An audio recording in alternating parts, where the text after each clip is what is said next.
네, 오늘 하나님 앞에서 스스로 가질 믿음이라는 제목으로 하나님 말씀 증거하겠습니다. 요한복음 3장 16절 다 외우시죠? 하나님이 노래를 하죠. 그냥 졸리니까. 하나님이 세상을 사랑하사 독생자를 주셨으니 누구든지 예수 믿으면 멸망하지 않고 영생을 얻으리라. 요한복음 3장 16절. 영생을 얻으셨어요? 아멘. 예수님을 믿으면 구원을 받습니다.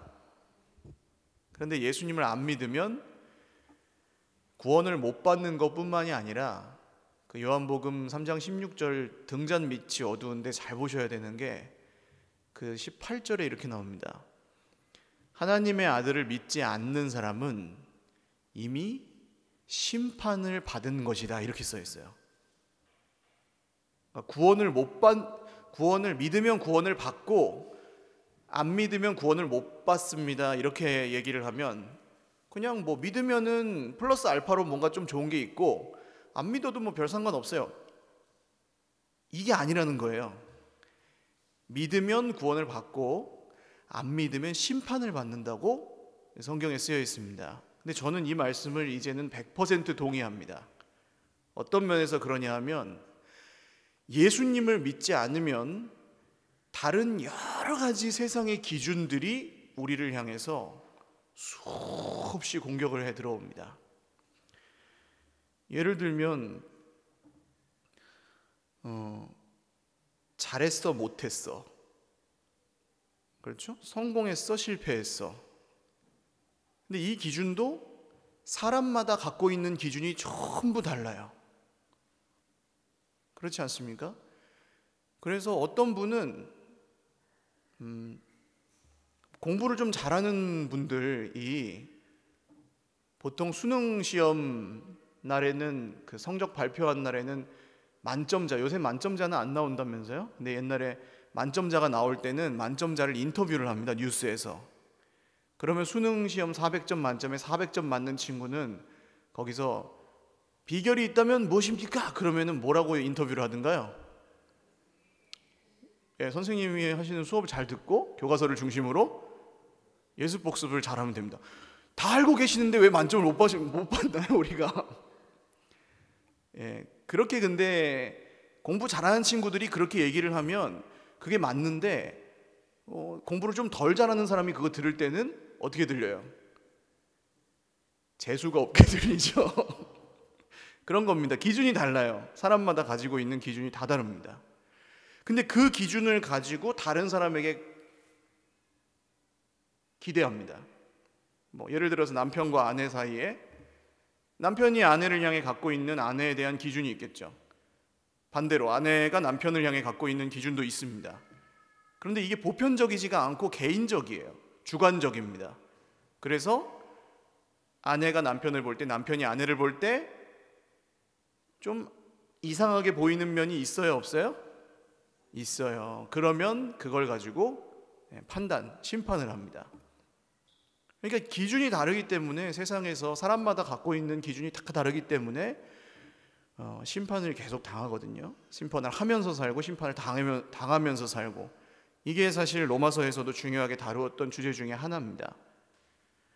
그러면 우리가 서로를 심판하고 심판을 당하면서 살아가는 이 세상에서 진짜 예수님을 믿어서 구원을 받기 위해서 가져야 될 믿음은 어떤 믿음인가? 오늘 말씀을 통해서 그런 얘기를 좀 하려고 합니다. 19절 같이 한번 읽죠. 시작. 그러므로 우리가 화평의 일과 서로 덕을 세우는 일을 힘쓰나니. 자, 화평의 일, 서로 덕을 세우는 일, 어떤 일이겠습니까? 화평의 일이 뭐예요? 덕을 세우는 일은 뭐예요? 많은 분들이 열심히 해야 된다고 생각을 하십니다. 열심히 뭘 해야 된다고 생각하십니다. 일이 없으면 만들어서라도 해야 된다라고 생각하십니다. 근데 사실은 일을 열심히 하다가 화평이 깨어지는 경우가 있나요, 없나요? 있습니다. 일을 막 잘하려고 하다가 오히려 덕을 세우지 못하는 경우가 있나요, 없나요? 있어요. 저는 저 어렸을 때 목사님들이 화를 내시는 경우, 목사님들이나 전도사님이 화를 내는 경우를 보통 언제 경험하냐 하면 평소에 화 안 내요. 절대 화 안 냅니다. 그런데 언제 화를 냅니까? 수련회 같은 거 할 때 막 사고 나면 안 되니까, 야, 너 거기! 자, 문 조심해! 너무 심하! 그때 화를 내요. 그게 화가 나서 내는 게 아니라, 잘하려고, 문제 안 생기게 하려고 하다 보니까 막 화를 내요. 근데 나중에 생각해 보면 왜 그랬는지는 기억이 안 나고 화냈다는 것만 남더라고요. 그러니까 화를 안 내고 할 수 있으면 더 좋습니다. 그런 게 이제 화평케 하는 일과 덕을 세우는 일의 뜻인 것 같아요. 그러니까 하나님의 뜻대로 하기 위해서 내가 옳으니까 다 그냥 나를 따라와라, 무조건 따라와라 하고 막 멱살 잡고 끌고 가는 그런 게 하나님의 일이 아닙니다. 하나님의 일은 목적도 선해야 되지만 그 과정과 그 일에 임하는 사람들의 마음도 하나님의 뜻에 합당해야 된다는 이야기예요. 자, 그 다음 20절 읽겠습니다. 시작. 음식으로 말미암아 하나님의 사업을 무너지게 하지 말라. 만물이 다 깨끗하되 거리낌으로 먹는 사람에게는 악한 것이라. 여기 음식 얘기가 또 갑자기 나오는 이유는 앞에서 했던 이야기 때문입니다. 재물을 먹냐 안 먹냐 그런 얘기가 굉장히 이 시대에는 중요한 얘기였거든요. 왜냐하면 지금은 고기가 흔한데 비교적 그 당시에는 고기가 흔하지 않았습니다. 고기는커녕 먹을 것도 흔하지가 별로 않았습니다. 로마 시대 때 2000년 전이죠. 그래서 보통 고기는 어디서 살 수 있냐 하면 소 잡고 돼지 잡는 거 보셨어요 혹시? 소 잡는 거 보셨어요? 시골에서 옛날에 축사나 이런 거 양돈장 이런 데서 아마 보셨을 텐데 그 소를 한 마리 잡으면 몇 명 정도 먹을 것 같으세요? 돼지나 온 동네가 먹어도 남아요 보통. 그러니까 어마어마하게 고기가 나옵니다. 근데 옛날에는 소나 양을 잡아서 신에게 제사를 드렸잖아요. 구약 하나님께 드리는 제사뿐만 아니라 그리스 로마의 신들도 그런 제물을 받았습니다. 그래서 소를 잡거나 양을 잡으면 그 신전에 딸려 있는 정육점에서 고기를 팔았대요. 그러니까 도축은 이 신전이랑 밀접하게 연관이 돼 있어서 신전에서 제사를 드리고 남은 고기를 돈을 받고 팔았다는 겁니다. 그 사람들은 보통 고기를 거기서 샀습니다. 그러면 그 고기가 그리스 로마에 사는 사람들에게는 그 고기가 뭐예요? 이방 우상들에게 제사를 지내고 남은 제물인 겁니다. 제물. 저도 어렸을 때 시골에 가서 저희 집이 제사를 지냈으니까 시골에 가면은 물론 절은 안 했죠. 예수님 믿고 하니까 절은 안 했는데 작은 엄마가 밥을 줍니다. 제사 끝나고 밥을 주는데 저한테는 특별히 이야기를 하십니다. 이거는 제사상에 올리지 않았던 밥이니까 그냥 먹어도 돼라고 얘기합니다. 일부러 배려하시는 거죠. 믿지 않는 분들도 그렇게 생각한다는 거예요. 제사에 올렸던 걸 먹어도 되냐 안 되냐. 근데 또 이 제사 드리러 시골에 가면은 이 꼬마들 그 당시에 먹을 게 지금은 더 맛있는 게 많지만 그때는 제사 드리는 날은 먹을 게 많은 날이잖아요. 그럼 그 앞에 이렇게 약과 이렇게 탁 차려져 있고 그 수박 젤리 아십니까? 형형색색의 그 알록달록한 수박 젤리 이 줄가 있는 그럴 때만 먹을 수 있는 젤리 이런 거 쫙 차려져 있으면 먹고 싶어요? 안 먹고 싶어요? 먹고 싶죠. 그러면은 어른들이 제사 끝나면 야 끝났다 이제 할아버지 귀신이 와서 다 먹었으니까 니네 차례다 그러면 와 해가지고 하나씩 들고 가는 그 재미가 있었는데 이게 뭐가 문제가 됐는가 하면 예수님을 믿는 사람들이 늘어나면서 이거를 먹어도 되느냐 안 되느냐, 신전에서 제사를 드리고 남은 것을 파는 그 고기를 사서 먹어도 되느냐 안 되느냐가 교회 안에서 문제가 되는 경우가 많았다는 겁니다. 제우스한테 드렸던 고기를 예수 믿는 사람이 먹어도 되느냐? 근데 어떤 사람은 아니 고기가 고기지 뭐, 고기가 고기서 고기지 뭐, 그냥 먹으면 되지 하는 거고요.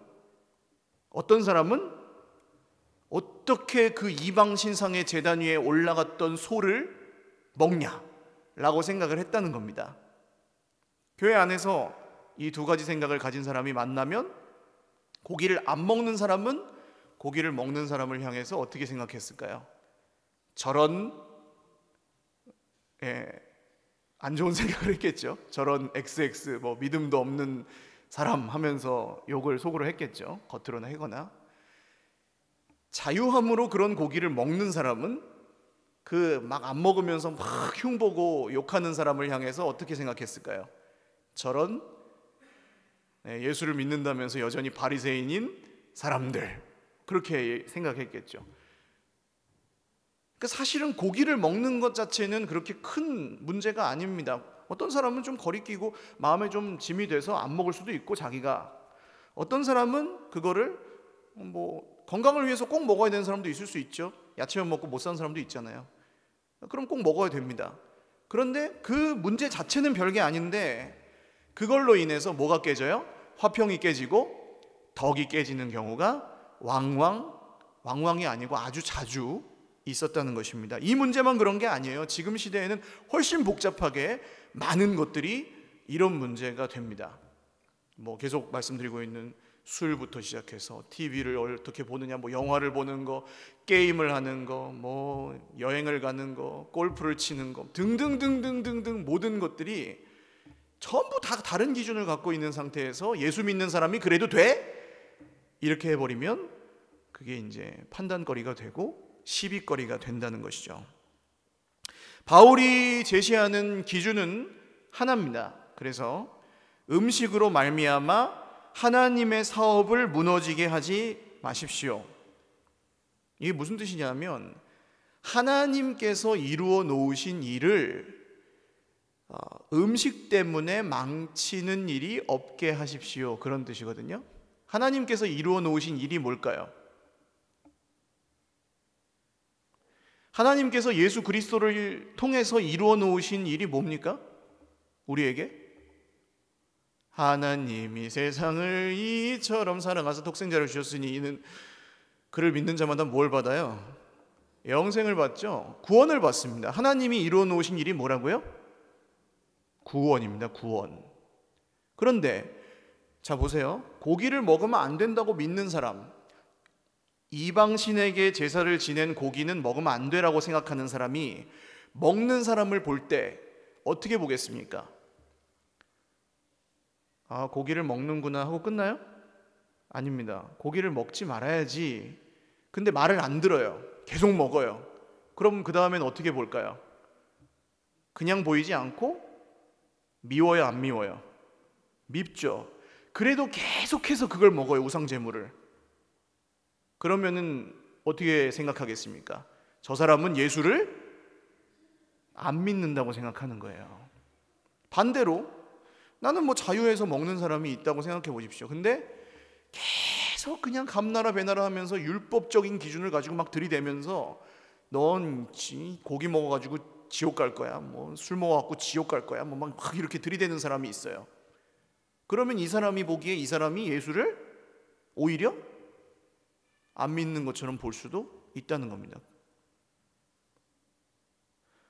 오늘날 기독교가 갖고 있는 굉장히 고집스러운 이미지는 그런 데서 나왔죠. 근본주의적인 어떤 막 타협하지 않고 악은 모양이라도 버리고, 다 맞는 얘기인데 오히려 그게 장벽이 돼가지고 난 그렇게 믿을 수 없으니까 시작도 안 할래요 하는 사람도 굉장히 많다는 거예요.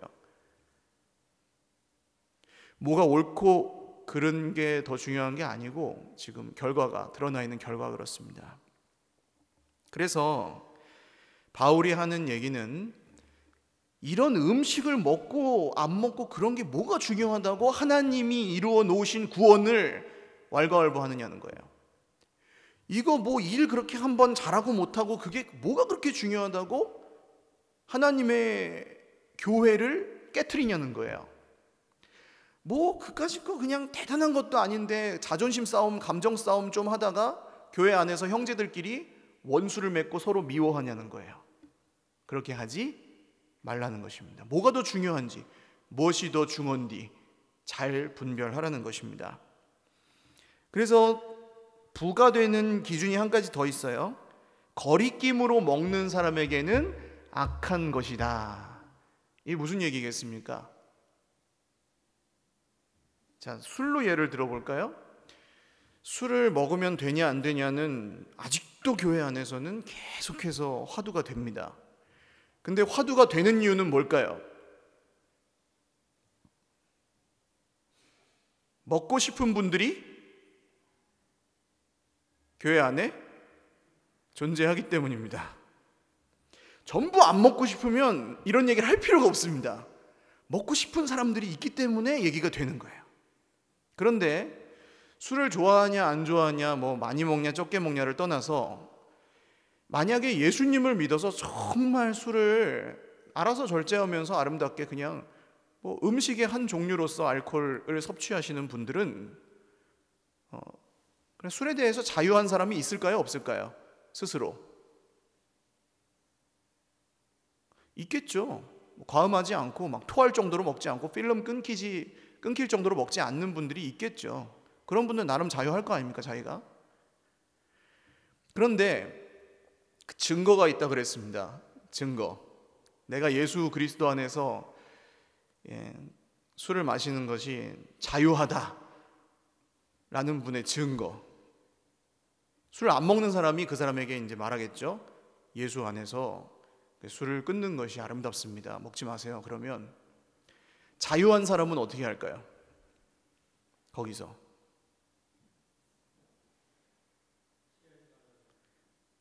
자유하지 않은 분들은 언제 이 술 취하지 말라 그랬지, 술 먹지 말라 그랬냐고 성경을 가지고 옵니다. 그렇죠. 내가 먹는 걸 뒷받침할 증거가 필요한 거니까. 근데 예수 그리스도 안에서 술을 먹거나 안 먹거나 자유한 분들은 그런 상황에서 미안해요. 좀 끊을게요. 절제할게요. 내가 아직 못 끊었어. 이거는 미안해. 당신 불편하게 해서 미안해. 라고 얘기할 수 있다는 거예요. 차이를 아시겠습니까? 진짜 그리스도 안에서 자유한 사람은 자기의 부끄러움과 잘못을 그것 때문에 힘들어하는 사람에게 미안하다고 얘기할 수 있는 사람이 자유한 사람이고요. 그런 사람이 변합니다. 그게 아니고 성경에 따르면 먹어야 되는 이유가 있고 안 먹어야 되는 이유가 있고 이렇게 따지고 싸우는 사람은 안 변합니다. 잘 자기의 기준도 안 변하고 자기의 그 속도 잘 안 변해요. 그래서 오늘 바울은 세번역 성경으로 보시면 우리 개역개정은 그 킹 제임스 번역이라는 성경을 좀 따른 거고요. 그 세번역 성경은 이렇게 써 있습니다.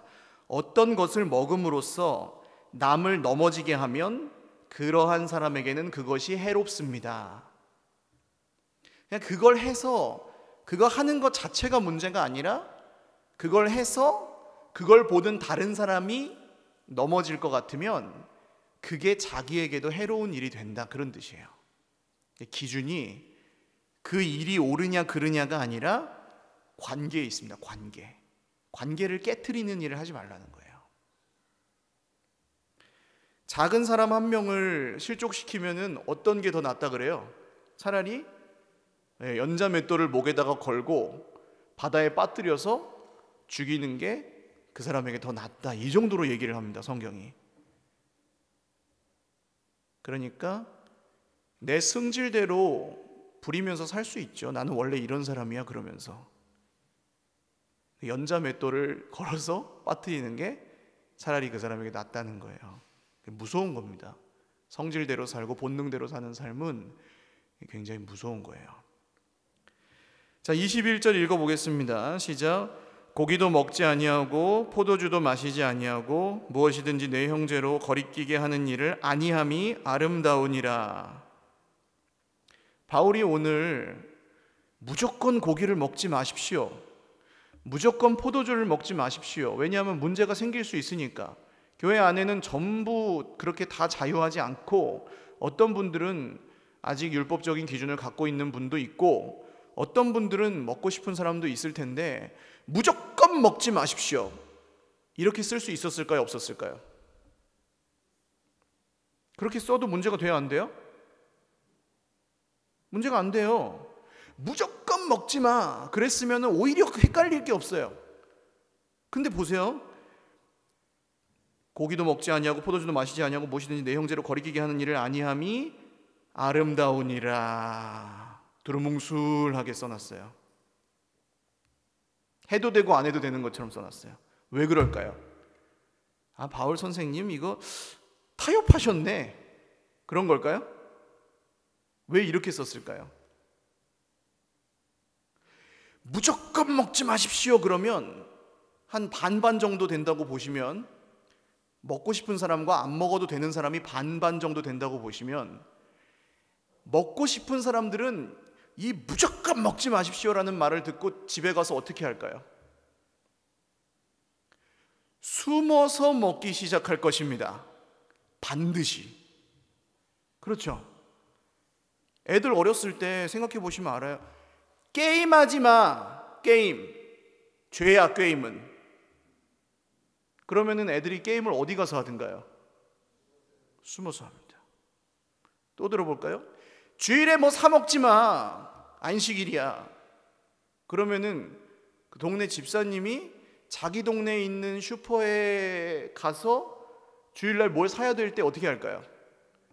옆 동네 슈퍼를 간다는 거죠. 안 하지 않아요. 하지. 근데 어떻게 해요? 숨어서 거짓말하면서 하게 된다는 거예요. 바울이 그렇게 안 쓰신 이유를 아시겠습니까? 사람이 자기 속으로 동의가 되고 마음이 움직여서 정말 그게 인정이 되지 않고서는 하지 마, 무조건 하지 마 그러면 사람 눈치만 본다는 거예요. 그 다음에는. 근데 뭐 그게 무슨 소용이 있습니까? 하나님 다 알고 계시는데. 그래서 이런 믿음은 사람의 눈치를 보는 삶을 가지고는 절대로 가질 수가 없습니다. 하나님 앞에서 사람을 사랑하는 사람들만 이 마음을, 이 믿음을 가질 수가 있어요. 그러니까 예수님이 나를 사랑하신 것처럼 정말 다른 형제를 볼 때 사랑하는 사람들만 이 믿음을 가질 수 있어요. 사람 눈치를 보고 사는 것과 사람을 사랑하는 것은 전혀 다릅니다. 예수님이 바리새인들을 그렇게 욕하신 이유는 이것 때문입니다. 외식하는 자요, 하는 척하면서 뒤로는 호박씨 까는 자요, 그런 거였거든요. 이것은 굉장히 중요한 얘기인데 자녀들을 키우는 부모님들에게도 중요한 얘기입니다. 무조건 안 돼, 그건 나쁜 거야, 엄마 말을 들어야 돼, 아빠 말을 들어야 돼, 이렇게 키우면 자녀들이 어떻게 될까요? 그래가지고 막 때려요. 막 때리고 패고 그냥 해가지고 말을 듣게 만들었어요. 그럼 밖에 나가면은 얘는 사람들이 뭐라고 할까요? 착한 아이라고 하죠. 그런데 이 아이는 반드시 거짓말을 할 줄 아는 아이로 큰다는 겁니다. 반드시. 왜요? 엄마한테 혼날까 봐. 엄마가 완벽한 아이를 키우려고 막 해놨는데 그거에 이제 맞지 않으면 엄마 앞에서만 하는 척 하는 거예요. 사람들 앞에서만 하는 척하고 아무도 보지 않으면 완전히 다른 사람이 돼버리는. 근데 이게 우리 아이의 일이 아니라고 생각하실 수 있는데 여러분, 굉장히 중요한 얘기입니다. 아마 지금 청년들을, 내가 자녀로 살아오셨던 자녀들은 아실 거예요. 어쩔 수 없이 눈 가리고 아웅 같은 걸 하게 되는 그런 겁니다, 이게. 그래서 자녀를 옳고 그름을 가르치는 것보다 이전에 더 중요한 것은 자녀를 사랑하는 것이 훨씬 더 중요합니다. 예수님을 믿는 사람, 부모가 자녀에게 줄 수 있는 최고의 선물은 무슨 4대 5대 족보나 많은 돈이나 이런 게 아닙니다. 정말 그리스도의 사랑으로 자녀를 사랑하는 것이 자녀에게 줄 수 있는 가장 큰 선물이에요. 22절 읽어보겠습니다. 시작. 내게 있는 믿음을 하나님 앞에서 스스로 가지고 있으라. 자기가 옳다 하는 바로 자기를 정죄하지 아니하는 자는 복이 있도다. 자, 그래서 이 기준은 사람 보는 것을 눈치 보는 데 있지 않습니다. 그 사람이 그걸 불편해하니까 그 사람 비위 좀 맞춰줘라, 이렇게 할 필요가 없다는 거예요. 기준은 하나님께 있습니다. 바울은 그 믿음을 하나님 앞에서 스스로 가지고 있으라고 말합니다. 그러니까 덕이 되게 한다고 하는 게 그 사람이 그걸 안 좋게 보니까 그 사람 앞에서는 그렇게 해줘라, 그게 아니라고요. 하나님 앞에서 진짜 그 사람을 사랑하라는 얘기인 거고요. 하나님 앞에서 진짜 자기 자신을 어떻게 사랑하는지 배워가라는 얘기입니다. 내가 사람들에게 보여주기 위해서 믿음을 갖고 있는 게 아니라는 얘기입니다. 하나님 앞에서 스스로 그 믿음을 가지고 있으십시오, 그런 뜻이에요. 누가 대신 가져줄 수 없습니다, 이건. 그리고 이 믿음을 가진 사람들은 누가 알아주거나 안 알아주거나 별로 상관이 없습니다. 이 믿음을 가지고 있는 사람은 다른 사람이 뭐라고 할 때 미안하다고 할 수 있습니다. 미안합니다, 당신을 불편하게 했군요. 내가 잘못한 게 없어도 미안합니다, 당신을 불편하게 했군요 라고 말할 수 있게 된다는 거예요. 왜 그래요? 내가 그 사람을 사랑하기 때문입니다. 이 사랑으로. 바울은 자기가 옳다 하는 바로 자기를 정죄하지 않는 사람이 복이 있다, 이렇게 얘기합니다. 우리는 복을 다 받고 싶어 하는데요, 복을 스스로 걷어찹니다. 예수님의 기준을 거절하면 그게 복을 걷어차는 삶입니다. 자기가 옳다 생각하는 일을 하면서 자기를 정죄하지 않는 사람이 복이 있다고 얘기하는데요, 그게 뭐냐면 심판이에요. 자기가 자기 자신을 심판하면서 살아요, 사람들은. 예수님이 없는 사람들은 특히. 자기 멋대로 살라는 말이 아닙니다. 자기 고집대로 살라는 얘기도 아니에요. 자기 고집대로 사는 사람들도 대부분 알아요, 자기가 고집대로 살고 있다는 것을. 그래서 자기를 심판하고 힘들어해요. 어떤 길을 우리가 간다고 할 때 힘든 이유가 뭡니까? 확신이 없기 때문이에요. 사람은 왜 하나님을 설명하고 싶어 할까요? 막 하나님은 이런 분이야 라고 딱 정의하고 싶어 하는 이유가 뭘까요? 알지 못하는 것을 두려워하기 때문입니다. 똑같아요. 어떤 길을 갈 때도 그 길이 어떻게 될지 알지 못하기 때문에 두려워해요. 내가 잘할 수 있을까? 성공할까? 실패할까? 이런 것 때문에 두려워합니다. 그러니까 확신이 없죠. 하나님을 설명해 달라고 합니다, 세상은. 이해하지 못하는 것을 두려워하기 때문이에요. 이해를 하고 싶은 거예요. 하나님을 내 이해의 틀 안에 가두고 싶은 거예요. 그러나 하나님을 인간의 말로 설명할 수 있습니까? 여러분, 내 인생, 자기 인생을 말로 다 설명할 수 있으세요? 자기 인생에 일어나는 일을? 설명이 안 되거든요.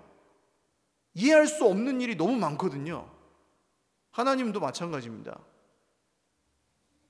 도가에 이런 얘기가 있대요. 도가도 비상도, 명가명 비상명.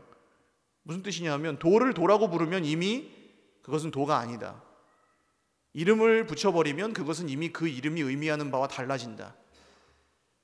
세상의 이치, 도리와 사물도 그러한데 하나님을 우리가 설명해낸다는 게 가능한 일입니까? 그런데 설명하고 싶어 한다는 거죠. 40일쯤 기도했더니 자식이 서울대를 갔다. 이런 법칙 같은 걸 만들어내려고 한다는 거예요, 사람은. 그 길에서 확신을 얻기 위해서. 복음은 설명하는 게 아닙니다. 전하는 것입니다. 소개할 수 있는 만큼 소개하는 것이고 보여줄 수 있는 만큼 보여주는 거예요. 그리고 데려갈 수 있는 만큼 데려가는 겁니다. 내가 좋으니까 데려가는 거예요. 온갖 지혜를 다해서 서로에게나 믿지 않는 분들에게나 그걸 하면서 사는 게 교회의 사명입니다. 성도의. 그러려면 자기가 옳다고 믿는 그 길에서 스스로를 정죄하지 않을 수 있는 믿음이 필요합니다.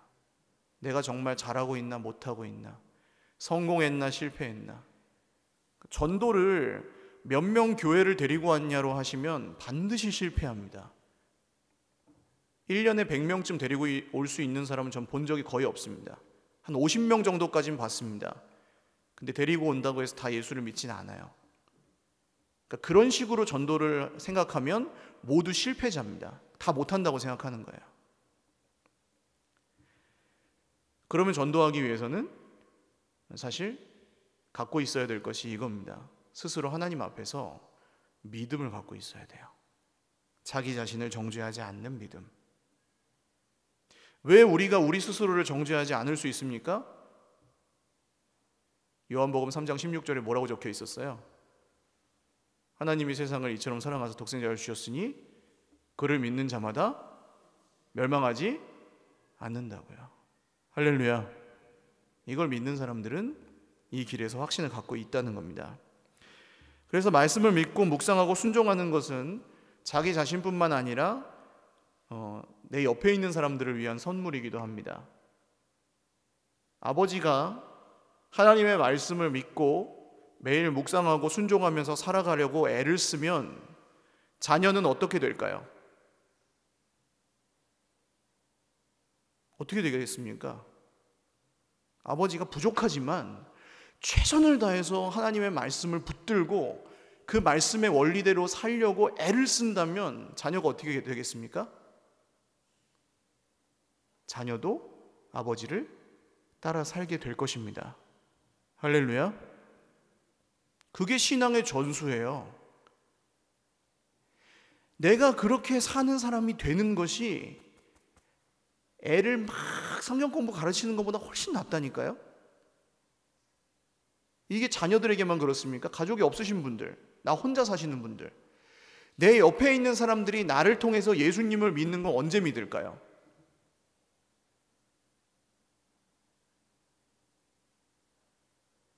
저 사람 예수를 믿는데 아무것도 없고 진짜 그야말로 쥐뿔도 없는 사람인데 왜 저렇게 기쁘게 살지? 아무것도 자랑할 게 없는 사람인데 왜 저렇게 하루 종일 즐겁게 예수님에 대해서 얘기를 하지? 나는 별 관심도 없는데 저 사람은 왜 저걸 저렇게 좋다고 하지? 어머 저 사람은 저럴 때 어떻게 참지? 어떻게 저렇게 불안한 상황에서 살지? 나랑 다르네?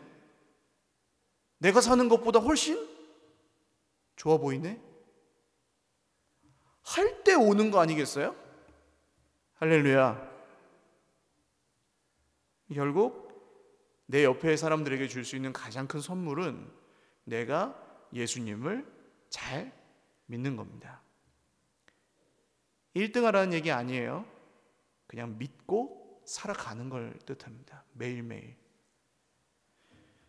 23절 읽겠습니다. 시작. 의심하고 먹는 자는 정죄되었나니 이는 믿음을 따라 하지 아니하였기 때문이라. 믿음을 따라 하지 아니하는 것은 다 죄니라. 결론입니다. 예수님을 믿는 사람은 구원을 받고 하나님의 아들을 믿지 않는 사람은 심판을 당했다고 성경이 증거하는데 이미 심판을 받은 것이니라. 예수를 믿지 않는 것 때문에. 그게 이런 뜻입니다. 자신이 없는 거예요. 성공과 실패에 대한 자신도 없고 자기 삶에 대한 확신도 없고 누가 뭐라고 하면 이렇게 끌려갔다가 누가 뭐라고 하면 또 저렇게 끌려갔다가 막 휘둘리면서 살아요. 그러다 힘드니까 자기도 남한테 그렇게 해요.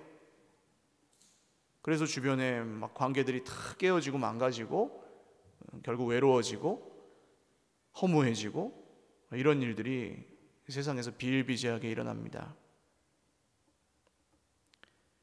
그래서 우리가 가야 되는 길은 사실 살 수 있는 길, 버틸 수 있는 길은 믿음의 길 뿐인 줄 믿으시기를 바랍니다. 이건 무슨 그냥 무조건 믿어라 그런 게 아니고 이렇게 사는 것이 비교할 수 없을 만큼 바람직합니다. 그런 뜻입니다. 정말 이렇게 사는 것이 정말 우리에게 자유를 줍니다. 이렇게 사는 것이 정말 우리의 가족들과 자녀들을 위한 길이고요. 이렇게 사는 것이 자기를 위한 최고의 투자입니다. 사랑하는 여러분, 믿음으로 하지 않는 것이 모두 죄임을 알고 스스로를 정죄하지 마시고 그냥 믿음으로 사실 수 있기를, 예수님을 믿는 믿음으로 사실 수 있기를 주님의 이름으로 축원을 드립니다. 기도하겠습니다.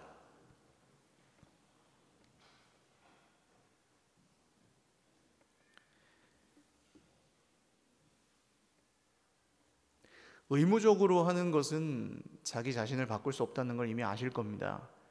다른 사람에게 시키는 것도 마찬가지고요. 남에게 혼수 두는 건 우리가 잘할 수 있습니다. 그걸 왜 그렇게 해? 네가 그렇게 했으니까 그 사람이 그렇게 하는 거지. 이런 얘기 우리 잘하잖아요. 근데 아니에요. 네가 그렇게 해서 그렇게 된 게 아니에요. 세상에서는 그냥 정말 설명할 수 없는 여러 복잡한 이유로 그냥 서로 아프고 힘든 겁니다. 기준이 다 다르니까. 거기서 치이고 상처 입고 서로에게 좀 포기하고 거리를 두고 사는 것에 너무 익숙해져서 현대인들은 같이 있어도 외롭습니다. 주님, 우리가 오늘 사람 앞에서가 아니라 하나님 앞에서 그 믿음을 가지고 살 수 있게 하여 주옵소서.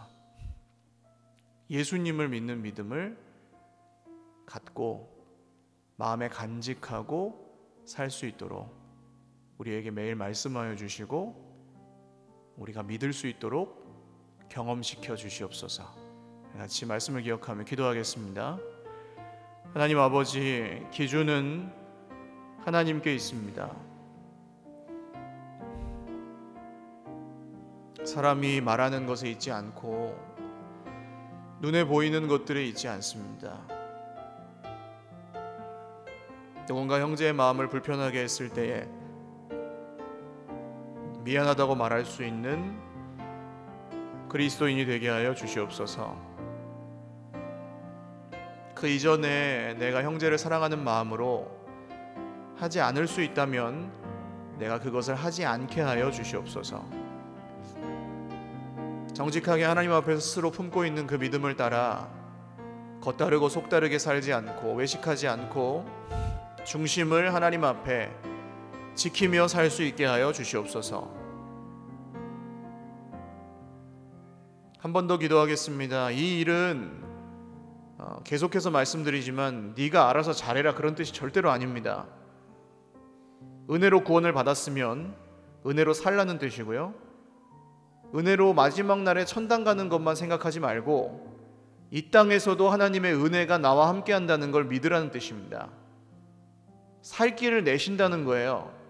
함께 하신다는 것입니다. 성령께서 도와주신다고 하셨습니다. 나는 안 돼요. 나는 부족해요. 나는 못해요. 너무 바빠요. 너무 힘들어요. 다 사실이지만 그러니까 믿어라 라고 말씀하시는 겁니다. 내가 너희를 도와줄게. 그 말씀을 믿고 겨자씨만한 믿음으로 성경을 펴고 함께 믿는 사람들이 함께 나누면서 사랑하면서 살아가면 반드시 기적이 일어나게 되어 있습니다. 하나님, 오늘 우리 교회와 우리의 가정들의 우리의 그 믿음을 통하여 하나님의 기적이 일어나게 하여 주옵소서. 하나님의 구원과 하나님의 생명이 우리를 통해 흘러가게 하여 주시옵소서. 깨어진 관계들이 회복되고 우리의 무너진 삶이 주 예수님의 이름으로 회복되게 하여 주시옵소서. 기도하겠습니다. 하나님 아버지, 오늘 회복하시고 구원하시는 주님의 말씀을 믿습니다. 하나님, 우리의 기준이 사람에게 있지 않고 사람들이 말하는 것에 있지 않고 눈에 보이는 것에 있지 않도록 우리를 긍휼히 여겨 주시옵소서.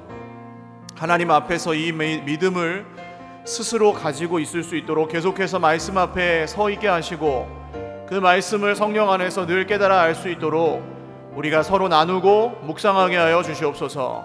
하나님을 의지하는 사람마다 벽에 부딪혔을 때 기도할 수 있게 하시고 그 시간이 우리에게 기쁨이 되게 하시고 의무가 되지 않게 하여 주옵소서.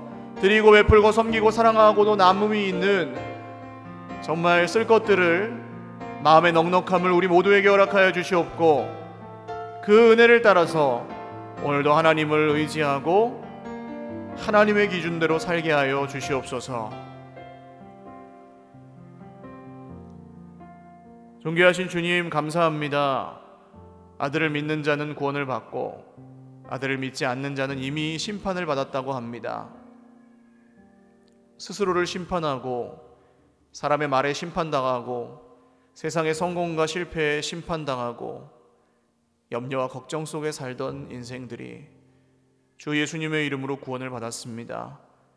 우리를 긍휼히 여기시는 주님은 우리를 구원하실 뿐더러 오늘도 우리와 함께 하시고 우리 인생에 피할 길을 내시며 회복의 길을 내시는 줄 믿습니다. 사랑하는 주의 백성들이 오늘도 피곤하고 지치고 어려운 삶을 살아가지만 주의 은혜로 이 길을 끝까지 믿음으로, 그 믿음을 하나님 앞에서 스스로 잘 간직하고 걸어갈 수 있도록 은혜 베풀어 주시옵소서. 형제를 넘어지게 하는 믿음이 아니라 형제를 세우고 형제에게 미안하다고 사과할 줄 아는 멋진 그리스도인의 믿음이 되게 하여 주옵소서. 감사하옵고 예수님의 이름으로 기도 올리옵나이다. 아멘. 우리 하나님께 영광의 박수 올리겠습니다.